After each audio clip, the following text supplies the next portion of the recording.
Recently, Vox released a video explaining how inflation works, and it was very wrong.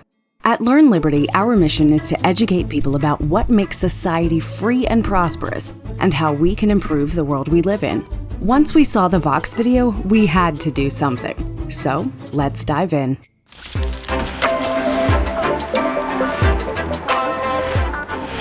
In a recession, lots of fish lose their jobs and stop spending money. And other fish get scared that they might be next, so they stop spending and start saving. And with less money being spent in the economy, the water level falls. What? That sounds odd. We invited our good friend, Professor Antony Davies, to explain what inflation actually is. Inflation is the rise in the average price level, and people sometimes confuse this with rises in specific prices. So you see the price of milk go up and you say, well, that's inflation. It's not. During periods of inflation, some prices may go up, some prices may go down. What's important is that the average price level rises. That's what we call inflation. But why is it important to properly understand this concept? Well, Professor Davies gives us some clear, practical examples. Inflation erodes the purchasing power of dollars. So when we think about dollars, what really matters here is what the dollars will buy. And I can give you a very simple example. If I give you the option of I'm going to drop you on a desert island that has sand, a palm tree, and that's all, and you get a suitcase full of $1 million. Or I can drop you on a desert island. I'm not going to give you any money, but there's a house there, it has electricity, and there's food, and there's water, and there's heat, there's cooling, and there's medical equipment, and all of that. And if I ask you which of these two islands would you like to be on, clearly the answer is the second one. But then I stop and say, but wait a minute, on the first island I'll give you $1 million. But the point is there's nothing to buy. It's the value of the goods and services that gives money value. And so when you have inflation and prices start to rise, your money buys fewer goods and services. Okay, now that we have a clear picture of what inflation is, let's look at what's wrong with Vox's fish tank analogy. And the point is that the analogy ends up invoking a fallacy, and the fallacy is what we call money illusion.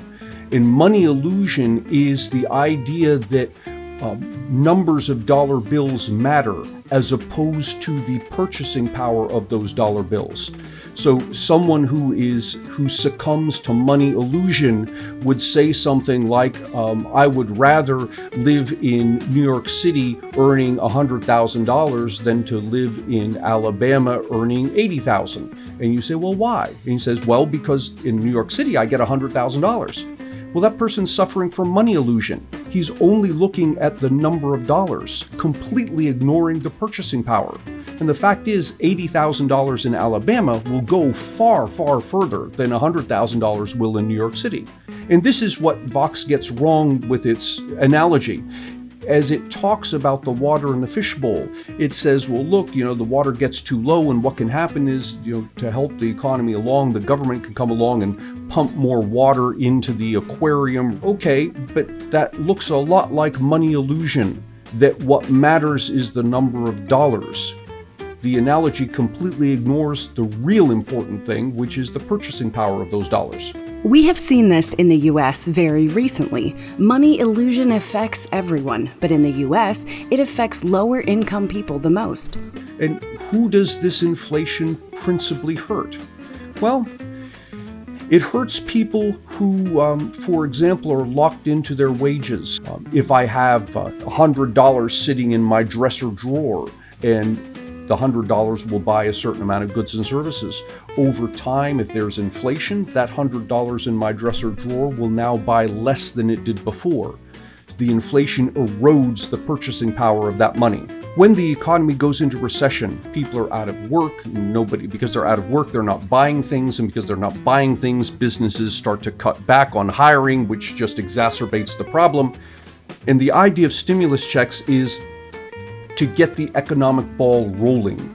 inject some money into the system so that people feel comfortable going out and buying things. And if they feel comfortable going out and buying things, businesses will feel comfortable hiring more workers, which generates income for the people, and then the economy starts to pick up. There are some problems associated with that. The political problem is in timing, is that politicians aren't aware that we're in recession until after the recession has already began. And then what do? They have to come up with some decision. What are we going to do about this? Well, we should increase spending. We should spend this way or that way.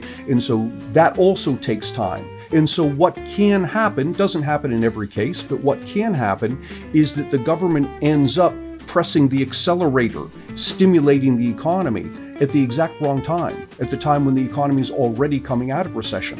And we have a good example of that here.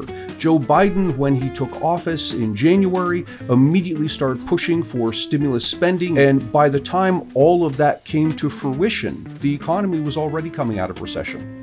And so right now, as we're moving out of recession, that $2 trillion is now hitting the economy, which can push us into inflation. And all of that falls under the heading of the knowledge problem.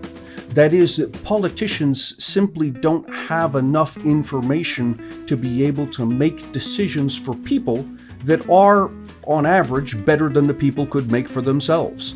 So a politician might say he wants to help me, and he's going to help me by spending money. Well, the politician doesn't know my particular situation. He doesn't know what I need, what I want, what I'm capable of doing. And so when he makes the decision of how to spend the stimulus money, he ends up making choices that likely are choices I would not have made. Explaining inflation in the correct way is very important because it makes a huge difference in our lives. Politicians might suggest that they know what is best for us, but they do not. If they make bad decisions for us, eventually it is us who suffer from it. Vox is suggesting that when we don't have enough money, we can turn to politicians and ask for more money. We needed to set the record straight and explain why we cannot do that. Comment below your opinion about this video and let us know what your saving strategies are during a recession.